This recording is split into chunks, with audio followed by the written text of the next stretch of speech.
Hello everyone, welcome to my channel. మిగిలిన దోస పిండితో పునుగులు చేస్తున్నాను.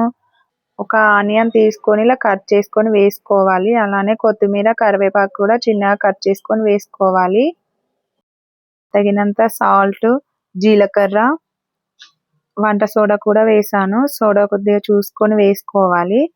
వేసుకొని మిక్స్ చేసుకున్నాను. పిండి కొద్దిగా పలచగా అనిపిస్తే కొద్దిగా రైస్ ఫ్లోర్ కూడా యాడ్ చేశాను. బియ్యం పిండి యాడ్ చేసి ఇలా మిక్స్ చేసుకొని పక్కన పెట్టుకోవాలి.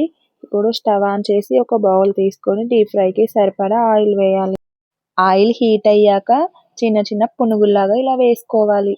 ఇలా కొద్దిగా ఫ్రై అయ్యాక ఇంకో సైడ్ తిప్పుకొని ఫ్రై చేసుకోవాలి బ్రౌన్ కలర్ వచ్చే వరకు. హాట్గా పునుగులు అయితే రెడీ అయ్యాయి. పునుగులు కాంబినేషన్ నేనైతే టమాటా చట్నీ చేశాను. టేస్ట్ అయితే చాలా బాగుంది.